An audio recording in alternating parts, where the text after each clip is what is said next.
उद्धव ठाकरे यांच्या पत्रकार परिषदेला सुरुवात झाली आहे. थेट जाऊयात.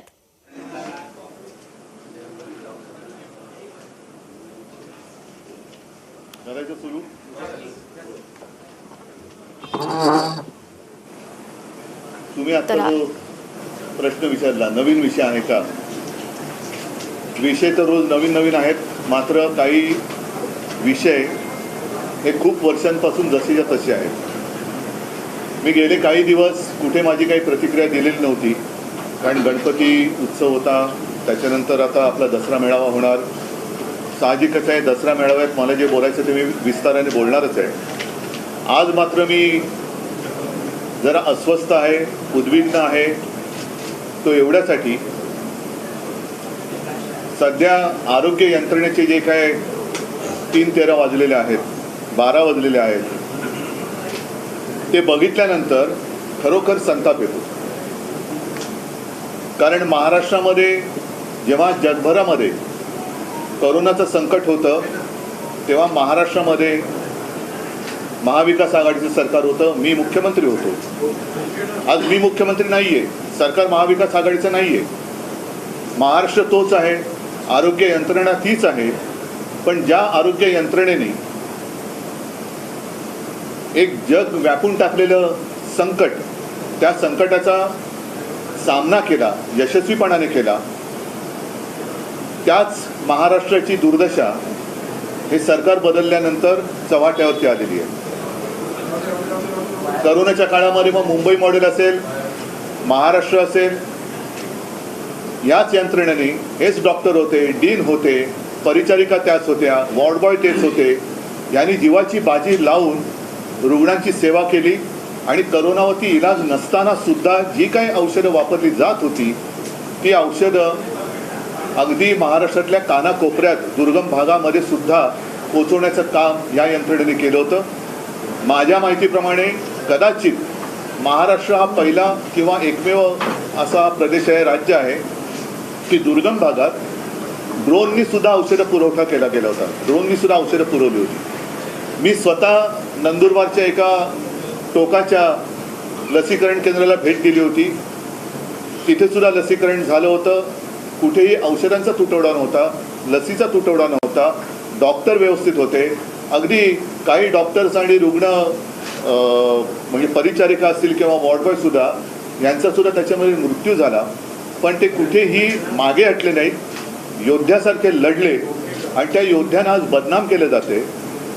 गेले काही दिवस ठाण्याचं रुग्णालय असेल, कळव्याचं असेल, छत्रपती संभाजीनगरचं रुग्णालय आहे, नागपूरचं आहे, अगदी नांदेडचं आहे, अजूनही काही ठिकाणच्या बातम्या येतातच आहेत. जबाबदार कोण? आणि मी आज जो म्हटलं की मला संताप एवढ्याच गोष्टीचा आलेला आहे, याच गोष्टीचा आलेला आहे. एक तर जबाबदारी कोणी घेत नाही आहे. ज्या वेळेला हे संकट महाराष्ट्रावरती आल्यानंतर मुख्यमंत्री कुठे आहेत? मी ज्या सरकारला 1 फूल 2 हाफ म्हणतो, ते 1 फूल 2 हाफ कुठे आहेत?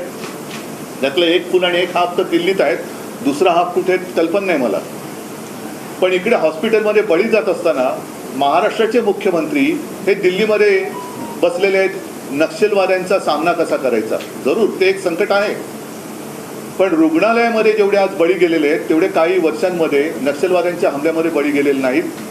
मुख्यमंत्र्यांचं आणि दुसऱ्या हाफ उपमुख्यमंत्र्यांचं कर्तव्य होतं की या ठिकाणी जाऊन तुम्ही नेमकं काय आहे हे कारण शोधलं पाहिजे. नांदेडच्या डीनवरती सर्वोच्च मनुष्यवधाचा गुन्हा दाखल केलेला आहे. ठीक आहे, जो कोणी गुन्हेगार असेल, जर गुन्हेगार असेल तर जरूर त्याला शिक्षा द्या. पण नेमकं नांदेडच्याच डीनवरती सर्वोच्च मनुष्यवधाचा गुन्हा का दाखल केला गेला? कळव्याच्या रुग्णालयामध्ये सुद्धा बळी गेलेत, छत्रपती संभाजीनगरमध्ये सुद्धा बळी गेलेत, नागपूर सुद्धा त्या नागपूरमध्ये सुद्धा बळी गेलेत. पण हा काही योगायोग आहे का की ज्या डीनला एका मस्तवाल गद्दार खासदाराने संडास साफ करायला लावला? कोणत्या जाती जमातीचा? आदिवासी आहेत असं ते म्हणतात. मी कधीच जातपात असं बघितलेलं नाही आहे, सगळ्यांना एका न्यायाने मी वागवलेला आहे. पण संडास साफ करायला लावल्यानंतर त्या गद्दारावरती ॲट्रॉसिटीचा गुन्हा दाखल केला गेला. म्हणून धमकवण्यासाठी त्या डीनवरती सर्वोच्च मनुष्यवधाचा गुन्हा दाखल केला गेला आहे का? औषधांचा तुटवडा हा राज्यभर आहे. या 2-3 बातम्या आहेत की मंत्री म्हणत आहेत की औषधं मुबलक आहेत, पण प्रत्यक्षात खडखडाट आहे. ह्या बातम्याच मी मुद्दा म्हणून तुम्हीच तुमच्याच माध्यमातून आलेल्या बातम्या आहेत. मग त्या इलेक्ट्रॉनिक मीडिया असेल किंवा प्रिंट मीडिया असेल, त्या तुम्हीच छापलेल्या आणि तुम्हीच दिलेल्या बातम्या आहेत. मग हे नेमके मंत्री कोण आहेत? कारण हे खातं हे विभागलं गेलेलं आहे. आरोग्य खाते विभागले गेले, हॉस्पिटल कोणाकडे आहेत, बाकी काय कोणाकडे आहे. पण मग हे जे मंत्री दावा करतायत ते कोणी असतील? ही एक बाजू ते मांडत असताना दुसरीकडे तो सुद्धा व्हिडिओ फिरतोय, तुमच्याच माध्यमातून आलेला आहे. चंद्रपूरमधली एक महिला सांगते की आम्ही काय करणार, औषधं आणण्यासाठी आम्हाला लिहून दिलं जातं आणि बाहेरून औषधं खरेदी करा असं सांगतायत. मग प्रधानमंत्र्यांच्या ज्या काही योजना आहेत, महाराष्ट्र सरकारच्या ज्या काही योजना आहेत, महात्मा फुले काय जन आरोग्य योजना आहे, आणखीन काही योजना आहेत, मुख्यमंत्री सहायता निधी आहे, तो मुख्यमंत्री सहायता निधीतून ह्या सगळ्या औषधांचा खर्च केला जाणार आहे का? तर त्याची सुद्धा एक मला असं वाटतं चौकशी व्हायला पाहिजे की नेमकी ती मदत कोणाला जाते, ती बिलं खरी आहेत का त्याच्यात सुद्धा काही आहे. हा एक संशोधनाचा विषय दुसरा होऊ शकतो. पण आज औषधं कुठे नाहीत. करोनाच्या काळामध्ये कुठेही औषधाचा तुटवडा नव्हता. आज दुसरी कोणतीही साथ नाही आहे. साथ आहे ती भ्रष्टाचाराची साथ आहे. अगदी आरोग्य खात्यातली ज्या काही पोस्टिंग आहेत त्याच्यासाठी सुद्धा रेट कार्ड ठरवलं गेलेलं आहे असं म्हणतात, असं माझं कानावरती येतं आहे. अगदी औषधं खरेदी सुद्धा आता दरानुसारच, म्हणजे निविदा प्रक्रिया होणार बंद. मग हे कोणत्या तोंडाने भ्रष्टाचारावरती बोलणार? निविदा प्रक्रियेशिवाय जर का औषध खरेदी करणार असाल तर याचा अर्थ तुम्ही सरळ सरळ भ्रष्टाचाराला दार उघडं करून देता आहात. आज सुद्धा जिथे जिथे औषध खरेदी झालेली नाहीत किंवा औषधं पोचलेली नाहीत तिकडे कोणाचे दलाल बसलेत का याची सुद्धा CBI चौकशी झाली पाहिजे. कारण जर मागे तुम्हाला कल्पना आहे युतीचं सरकार होतं तेव्हा धरण फुटलं तर खेकड्यांमुळे धरण फुटलं होतं. अशी काही खेकडे त्यांच्या हातामध्ये हा कारभार गेलेला आहे का की जे एक हे जे काही धरण आहे ते फोडून भ्रष्टाचाराचं पाणी आपल्या शेतामध्ये वळवत आहेत, असं काही आहे का? हा सगळा जो प्रश्न आहे, मला असं वाटतं हे सरकार आज सामनाने सुद्धा अग्रलेख लिहिलेला आहे, यमाचा दरबार यांनी स्थापलेला आहे. हे सरकार हे नंतर आज आता गोरेगावला पहाटे आग लागली, मुख्यमंत्र्यांनी लगेच मदत जाहीर केली, ठीक आहे, ती करायलाच पाहिजे. पण नुसतं मृतांच्या नातेवाईकांना मदत देऊन भागतंय का? ज्यांचा जीव जातोय ते जीव काय कोणी परत आणू शकत नाही. यांच्याकडे स्वतःच्या जाहिराती करायला पैसे आहेत. हे सरकार, या सरकारला खोके सरकार म्हणतात. ते कशामुळे म्हणतात तुम्हाला माहिती आहे? त्याच्यासाठी यांच्याकडे खोके आहेत.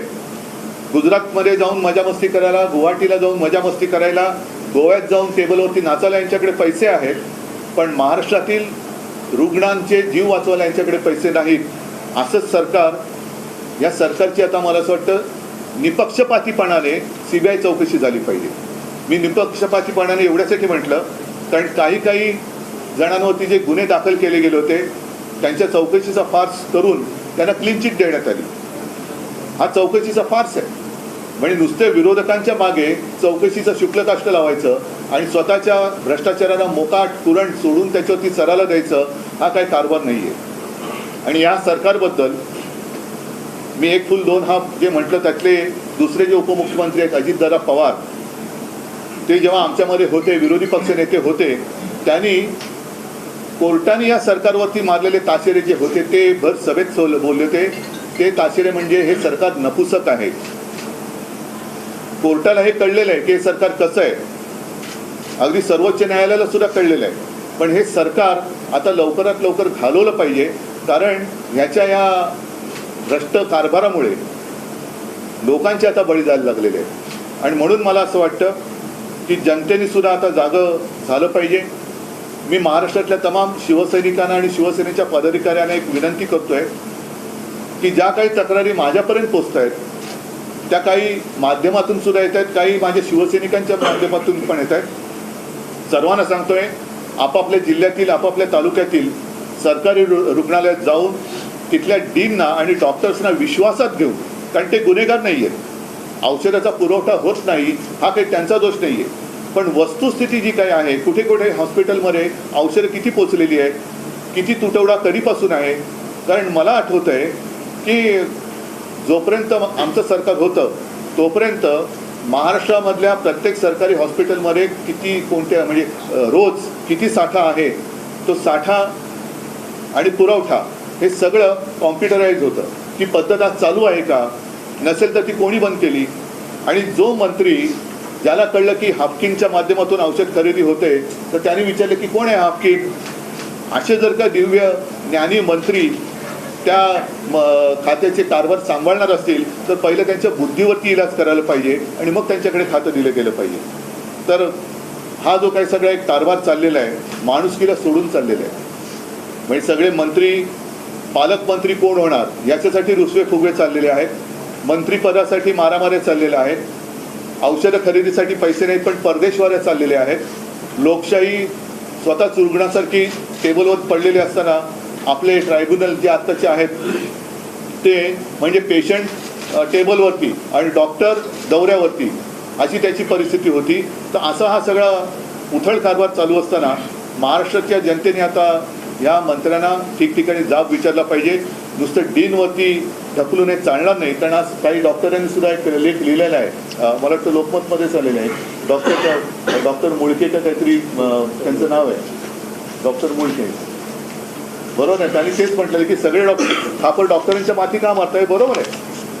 आणि मी हेही मान्य करतो की आमचं सरकार असताना सुद्धा काही जागा रिक्त होत्याच, पण त्याचा फटका हा आम्ही रुग्णांना पडू दिला नव्हता. दुसरा एक महत्त्वाचा मुद्दा असा की गेल्या 4-5 दिवसात जे काही बळी गेलेत त्याला कारण एक हेही असू शकेल, त्याचीसुद्धा चौकशी झाली पाहिजे की जेव्हा सलग सुट्ट्या येतात तेव्हा डॉक्टरांच्या ड्युटीज ह्या लावून दिल्या जातात. नाहीतर सगळेच थोडे सुट्टी म्हटल्यानंतर शिथिलता येते. खाजगी रुग्णालयामध्ये सुद्धा एक सुट्टीचा नाही म्हटलं तरी वातावरण असतं, कारण डॉक्टरसुद्धा माणसं आहेत. पण त्यावेळेला यंत्रणा म्हणून जी काही असते ती यंत्रणा तिथे दिसते, प्रशासनाने तिथे दिसतं की ह्या सुट्टीच्या दिवसामध्ये थोडंसं ड्युटी अरेंज करून त्यांना ते द्यायचं की जेणेकरून रुग्ण आल्यानंतर किती कोणत्याही आजाराचा असला तरी त्या ह्याचा एक तरी डॉक्टर तिकडे हजर पाहिजे. तर ह्या ड्युटीज लावल्या गेल्या होत्या का? औषधं नसतील तर औषधं कशामुळे नाही आहेत? आणि आता विना निविदा जर का औषध खरेदी होणार असेल तर हे भ्रष्टाचाराला उघड उघड आमंत्रण आहे. आणि मग हे भ्रष्टाचाराविरुद्ध लढणाऱ्या पंतप्रधानांना सुद्धा मान्य आहे का? हाच माझा एक प्रश्न आहे.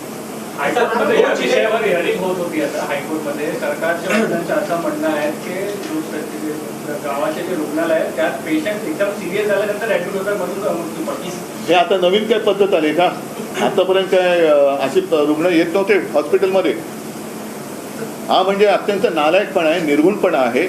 पेशंट सिरियस झाल्यावरती आलं तरी तो औषधाविना का जातोय? मग तुमच्याच माध्यमातून जे काही दिसतंय, आज मी म्हटलं ना चंद्रपूर, त्यांना लिहून दिलं जातं, औषधाच्या लिस्ट दिलं जातं, हे औषध बाहेर जाऊन खरेदी करा. मग जर का पेशंट सिरियस असेल तर त्या चिंतेत असलेल्या रुग्णांना तुम्ही बाहेर जाऊन औषधं खरेदी करून आणायला होतं का? तुमच्याकडे औषधं का नाही? पेशंट सिरियस असेल किंवा नसेल पण इलाज करणे तुमचं काम आहे. म्हणून तर तुम्ही सरकारी हॉस्पिटल ती यंत्रणा उभी केलेली आहे. तिकडे औषधाचा पुरवठा होतोय की नाही? आणि जर आता पुन्हा सांगतोय विदाऊट टेंडर औषध खरेदी करणार असाल तर मग चौकशी कोणाची चौकशी करणार? राज्य सरकारने जे कारण दिले न्यायालयामध्ये असतात त्यांचं म्हणणं की मनुष्यबळ कमी आहे आणि त्यामुळे अशा प्रकारचे मृत्यू घडतात. त्यानंतर खडसर म्हणजे उच्च न्यायालय सुद्धा मनुष्यबळ, मी पुन्हा एकदा सांगतो, मनुष्यबळ किंवा काय मी असं म्हणतच नाही की आमच्या वेळेला मनुष्यबळ पूर्ण होतं, आमच्या वेळेला सुद्धा कमी होतंच.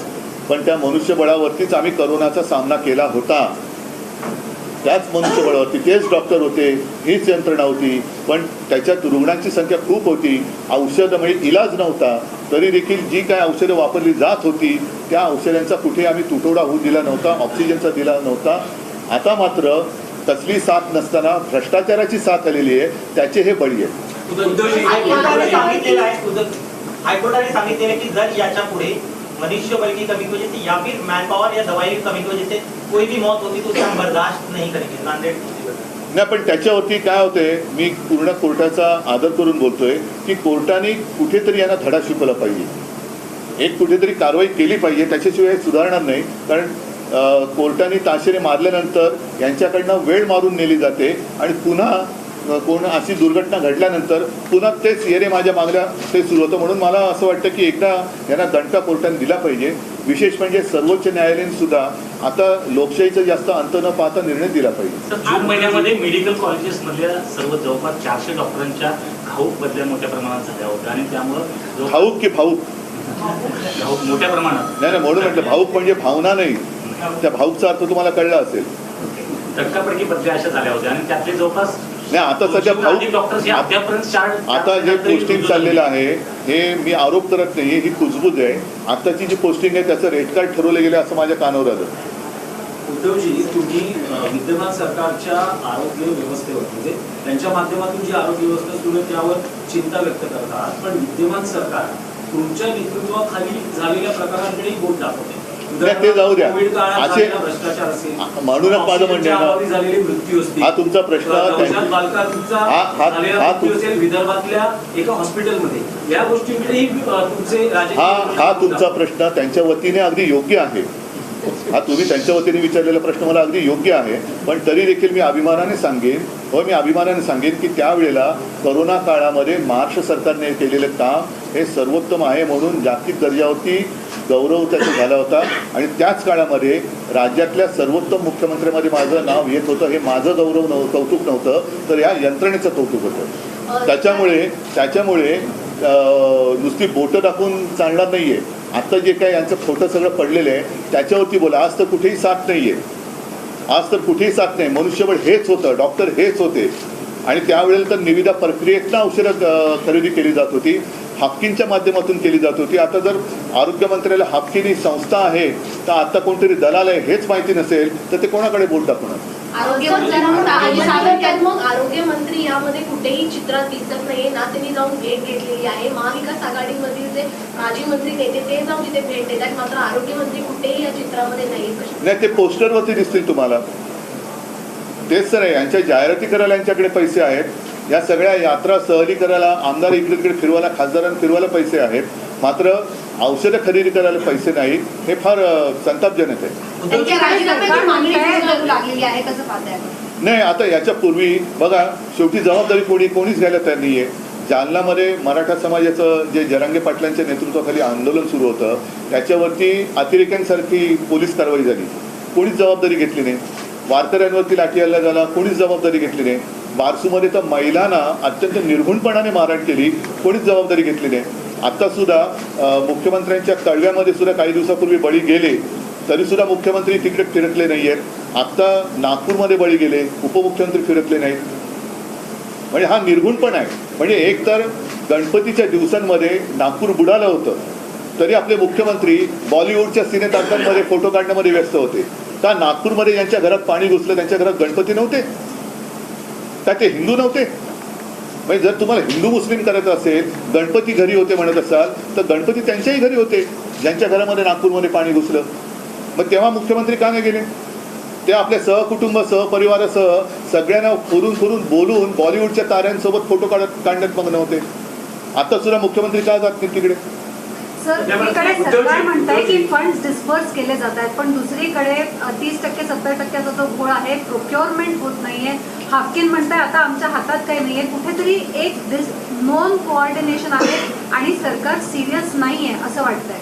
नक्कीच माझ्या म्हणण्याचा रोख तोच आहे की महाराष्ट्र आता 1960 सालापासून महाराष्ट्र एक राज्य अस्तित्वात आलं. त्याच्यानंतर गेली इतके वर्ष आपलं कारभार चाललेला आहे, एक यंत्रणा लागलेली आहे. आणि मी पुन्हा सांगतो की करोना काळामध्ये जी यंत्रणा होती तीच यंत्रणा आत्तासुद्धा आहे. मग करोनामध्ये ज्यांनी महाराष्ट्र वाचवला ती यंत्रणा आत्ता नालायक कशी काय होऊ शकते? म्हणजेच यांचं फक्त धुसफूस चाललेली आहे, तुतू महिमा चाललेला आहे. पालकमंत्रीपदावरनं मारामाऱ्या चाललेल्या आहेत, मंत्रिपदावरनं मारामाऱ्या चाललेल्या आहेत, पण जनतेसाठी कोणीच लढत नाहीये.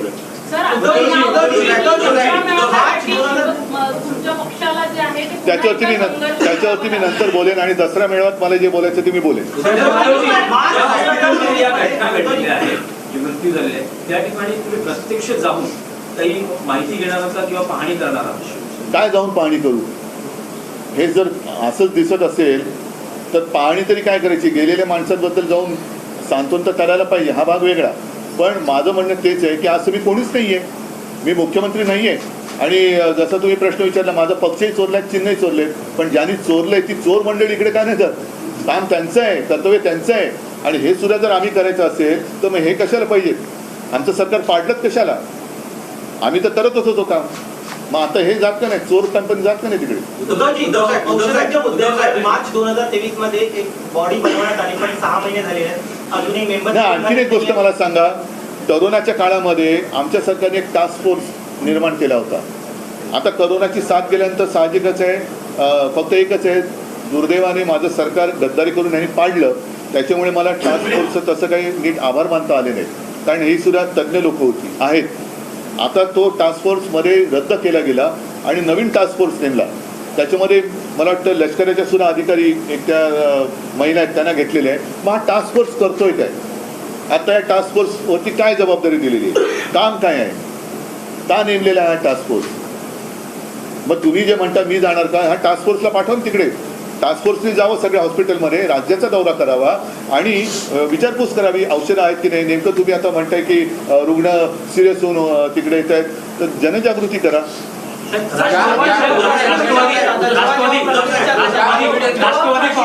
राष्ट्रवादी काँग्रेस शिवराजी या संदर्भात आज निवडणूक आयोगामध्ये मला आज त्याच्याबद्दल काही बोलायचं नाहीये. मला फक्त महाराष्ट्राच्या आरोग्याबद्दल. उत्तर न देता प्रतिमा मलिन करण्याचा प्रयत्न केला जातो असं मला वाटतंय का? म्हणजेच त्यांच्यामध्ये कर्तृत्व नाहीये ना, त्यांच्यामध्ये कर्तृत्व नाहीये, फक्त चिखलफेक त्यांची चाललेली आहे. चिखलफेक चाललेली आहे. हायकोर्टात आज सुनावणीच्या वेळी अटॉर्नी जनरलने सांगितलेले की नांदेडमध्ये जी काही घटना झालेली आहे त्याच्यासाठी कोणालाच आपण जबाबदार ठरवू शकत नाही. पण म्हणजे काय? म्हणजे काय? मी मॅनपॉवर बद्दल सांगत नाहीये किंवा हो, पण त्या डीनवरती सदोष मनुष्यवधाचा गुन्हा दाखल झाला असं मी वाचलं. आणि म्हणून तर मी तुम्हाला बोलवलं की जर त्यांच्यावरती त्यांना संडास साफ करायला लावला आणि म्हणून त्या गद्दारावरती जर का अॅट्रॉसिटी झाली म्हणून यांच्यावरती सदोष मनुष्यवधाचा गुन्हा दाखल होणार असेल तर मग बाकी ठिकाणी का नाही होतंय? त्याच्यानंतर संभाजीनगर वारंवार केवळ दुर्घटना घडत आहेत, त्याच्यावर सरकारकडून काही कारवाई होताना किंवा प्रतिबंधात्मक उपाय होताना दिसत नाही. अशा वेळी काय केलं पाहिजे किंवा शिवसेना काही आक्रमक भूमिका? बघा, शेवटी असं आहे, शिवसेना आक्रमक भूमिका घेणार. आक्रमक भूमिकेचा अर्थ तुम्हाला कळतो, म्हणजे पुन्हा याच डॉक्टरांवरचा ताण वाढणार, असंच त्याचा अर्थ झाला ना, की आम्ही आक्रमक झाल्यानंतर काहीतरी घडलं पुन्हा याच डॉक्टरांवरती ताण वाढणार. तर माझं मत असं आहे की आत्ता शिवसैनिकांना मी एक आवाहन करतोय की प्रत्येकाच्या गावात जिथे जिथे सरकारी हॉस्पिटल असेल तिथे जाऊन या डीनना, डॉक्टर्सना विश्वासात घ्या आणि त्यांना विचारा की तुमच्याकडे औषधं किती आहेत, तुमच्याकडे औषधाचा साठा हा नक्की किती दिवसांनी येतो, कोणती औषधं आहेत, अँटीबायोटिक्स आहेत का. साधारणतः आत्ता सीझनप्रमाणे जे रुग्ण असतात त्या रुग्णांना देणं, काही अँटीबायोटिक्स लागतात, सीझनप्रमाणे आजार बदलत असतात, औषधं लागतात, त्या औषधांचा साठा तुमच्याकडे आहे का?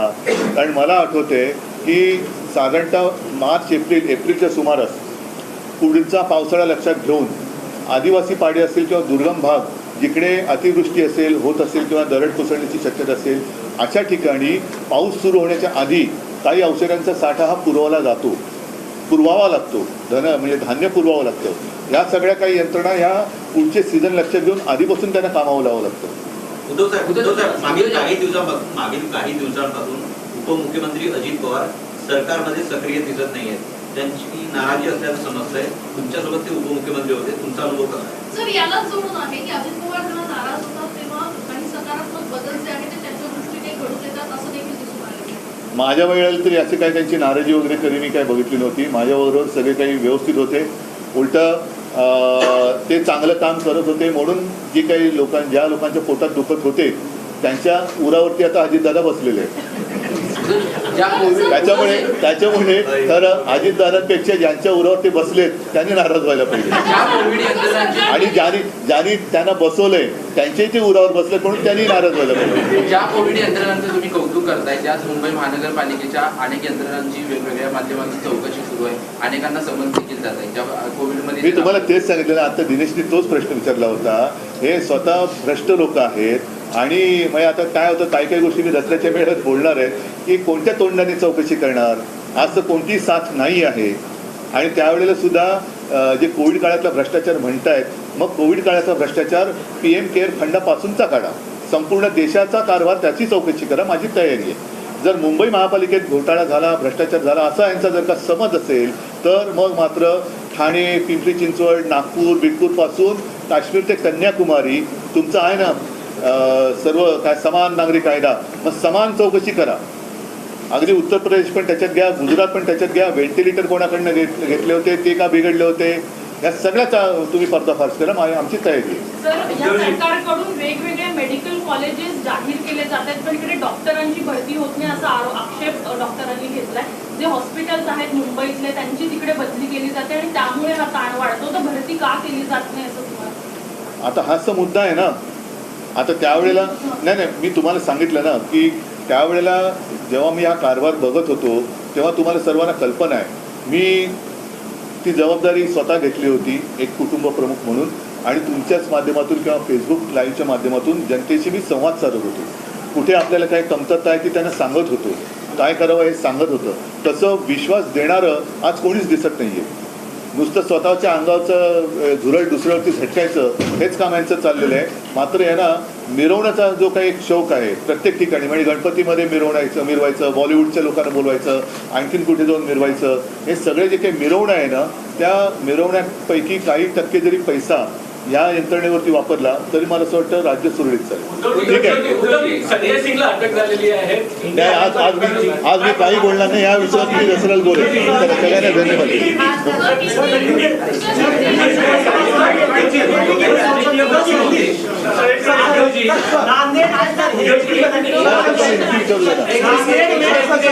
मरीज लगातार मर रहे हैं, सरकार कह रही है दवाइयाँ कमी, लेकिन जमीन की हकीकत अलग है. सिर्फ नांदेड़ ही नहीं, कुछ दिन पहले मुंबई के नज़दीक थाना, जहाँ से मुख्यमंत्री उनके यहाँ जो हॉस्पिटल है कड़वा, छत्रपति शिवाजी महाराज हॉस्पिटल, फिर राजश्री छत्रपति शाहू महाराज शासकीय वैद्यकीय कोल्हापुर, और डॉक्टर शंकरराव चव्हाण हॉस्पिटल नांदेड़, घाटी रुग्णालय छत्रपति संभाजीनगर, मेयो रुग्णालय नागपुर, सभी जगह पर ये दुर्घटना हुई है. और मैं तो यही कहता हूँ, जो भी सिस्टम है, यंत्रणा, वो वही है जिसने कोरोना के समय में काम किया था, अच्छा काम किया था, और उसके नतीजे आप सबको पता है.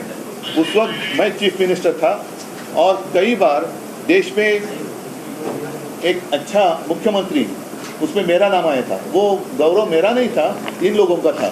यही डॉक्टर्स हैं, यही नर्सेस हैं, यही सब वार्ड बॉयज़ हैं. उस वक्त कोरोना के लिए कोई इलाज नहीं था, लेकिन जो भी दवाइयाँ यूज़ कर रहे थे उनकी कभी भी हमने कमी नहीं होने दी थी. आज अचानक ऐसे क्या हो गया, कौन सी ऐसी बीमारी है, कौन सी ऐसी महामारी आई है कि लगातार लोग मर रहे हैं और कोई कुछ नहीं बोल रहा है. कोई कुछ नहीं बोल रहा है. किसकी जिम्मेदारी है? कहाँ है हेल्थ मिनिस्टर? कहाँ है? दो हेल्थ मिनिस्टर हैं, एक चीफ मिनिस्टर और दो, जिसे मैं एक फूल दो हाथ कहता हूँ. कहाँ गए वो लोग? मुख्यमंत्री भी नहीं है, दोनों उप मुख्यमंत्री नहीं है. मुझे जानकारी मिली कि मुख्यमंत्री और फडणवीस साहब तो दिल्ली में बैठे हैं, वहाँ नक्सल के बारे में, उनके बारे में कुछ मीटिंग चल रही है. ठीक है, मैं मानता हूँ वो भी विषय महत्वपूर्ण है, लेकिन जितने सारे लोग मर गए, दुर्भाग्य की बात है. नक्सलियों के हमलों से ज़्यादा लोग सरकार के अस्पताल में मर रहे हैं, तो प्राथमिकता किससे देनी चाहिए? डॉक्टर को बलि का बकरा बनाया. डॉक्टर, हाँ वही मैं बोलता हूँ ना. तो प्राथमिकता किसे मिलनी चाहिए? मुख्यमंत्री वहाँ जाने चाहिए, उप मुख्यमंत्री वहाँ जाने चाहिए. नागपुर में होने के बावजूद जहाँ से देवेंद्र फडणवीस जी आते हैं, उनके लिए मैंने एक शब्द का इस्तेमाल किया था तो बहुत ही मिर्ची लगी थी उनको. लेकिन आज वो क्या कहेंगे अपने आप को? नागपुर में हादसा होने के बाद भी देवेंद्र फडणवीस वहाँ नहीं जा रहे हैं. अजित पवार साहब तो पता नहीं उनकी नाराज़गी दूर हुई या नहीं हुई. और दूसरे हमारे जो मुख्यमंत्री, जिसे आरोप लावणं सोपंच असतं कारण आम्ही विरोधी पक्षात आहोत. पण आज हा क्षण नाही, ही वेळ नाही आरोप लावण्याची. ज्या काही चौकशी असतील त्या नंतर सुरू होणारच आहेत. त्याच्यात रिस्पॉन्स किती वेळाने आला, काय झालं, कोणी आग विझवली वगैरे हे सगळं होईलच.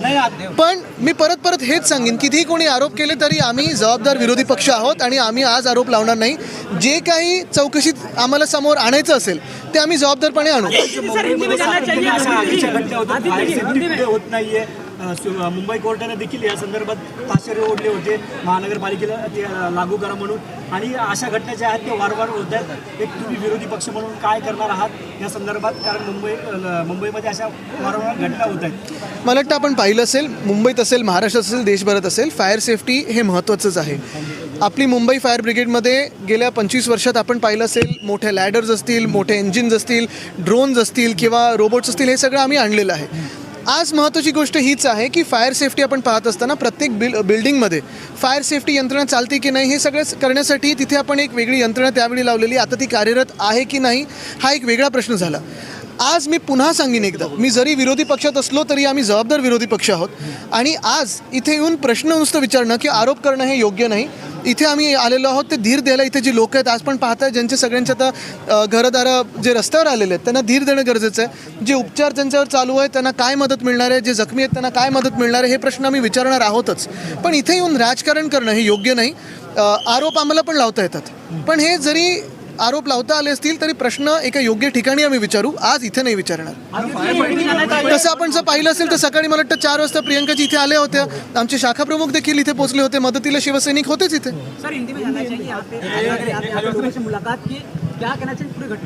रात को 3 बजे यहाँ आग लगी थी इस बिल्डिंग में, मुझे लगता है जय भवानी SRA जो कॉम्प्लेक्स है वहाँ. आज कूलिंग ऑपरेशंस होने के बाद मैं यहाँ आया हूँ. काफ़ी बार ऐसे होता है कि जब दुर्घटना घटती है तब VIP मूवमेंट ज़्यादा होती है, मुझे लगता है वो उचित नहीं रहेगा, इसलिए मैं सब होने के बाद आया हूँ. लेकिन एक ही बात है कि इस पर आगे जाके इन्वेस्टिगेशन तो होगा, क्या सही क्या गलत, रिस्पॉन्स टाइम कितना था, ये सब होगा. लेकिन आज यहाँ राजनीति करने नहीं आया हूँ. जो गंभीर है, जो जख्मी है, यही प्रार्थना करता हूँ कि जल्द से जल्द उन पर उपाय हो और वो सुरक्षित बाहर आए उसमें से. ये सब इंक्वायरी में आ जाएगा.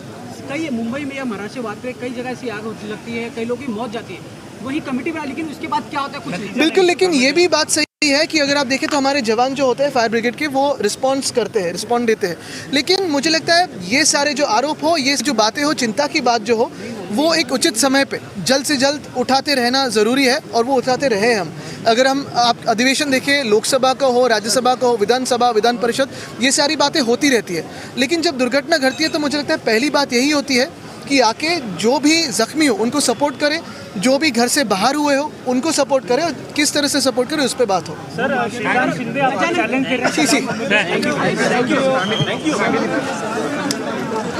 चौकशीचा शुक्ल कष्ट लावतात.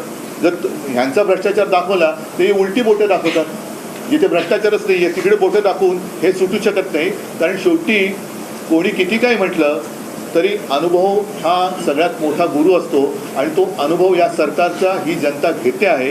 ही जनता यांना न्यायालयाचे फटकारे बाजूला, पण ही जनताच यांना निवडणुकीत फटका दिल्याशिवाय राहणार नाही.